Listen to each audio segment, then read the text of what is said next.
about myself. I actually come from a mixed background. Very hard to tell, I am aware, but it's true. My dad's a Jew and my mum's an alcoholic.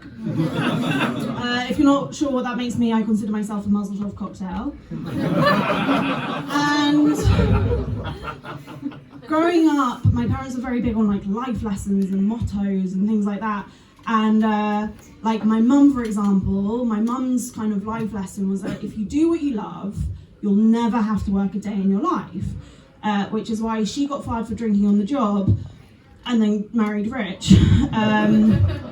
Which brings me nicely onto my dad. And my dad's life lesson for me was that that he was very much like, you can have it all. You can have it all. That was very much his life lesson, and that's something that I've kind of really taken on board and brought into my modern day life, which is why I am both a daddy's girl and have daddy issues.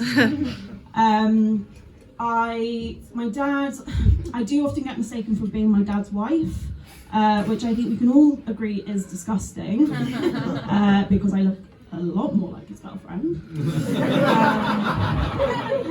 I'm kidding. Sorry. She is a lot younger than I am. And growing up, my parents didn't really, my parents fought a lot growing up. And I think I think it's because they had different opinions on things like, parenting and adultery. I think it was mostly the parenting though. Like growing up, my dad referred to me and my sister as his miracles. Which is really lovely, and my mum would refer to me and my sister as her insurance. So, which brings me on to another dysfunctional relationship, my last one. I actually broke up with my boyfriend this year. Last year. My boyfriend and I broke up, and we broke up because of cheating. Now, the reason why we broke up is because I just really hate it when people don't play by the rules of Monopoly. And also I fucked someone else. And I spoke to my dad about this because I believe that you should always speak to the experts.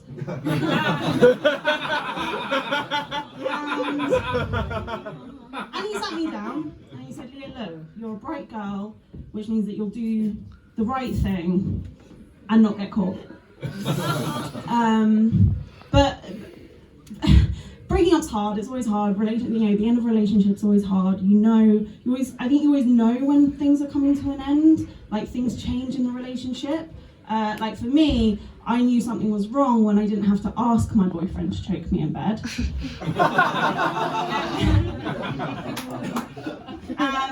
But the biggest kind of red flag that it was all over was that he thought it'd be a good idea to book us a murder mystery weekend away.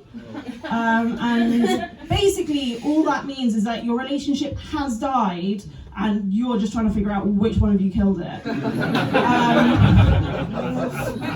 And we argued a lot over the weekend. At the time he didn't have a job and it stressed me out a little bit, and aside from the cheating, he also accused me that I wanted to be with a man with money, and I was like, yes, obviously. But not for the reasons that you think. I'm a socialist, and I genuinely believe that the fastest way to seize the means of production is by marrying rich. But I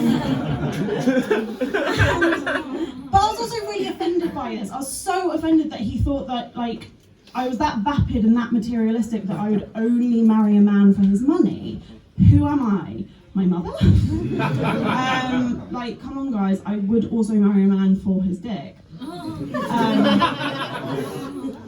But there was one good thing that did come out of this weekend, which was that we figured out the mystery, we figured out the murder mystery, and what was really weird is that the answer to the murder mystery was the same answer to how our relationship died.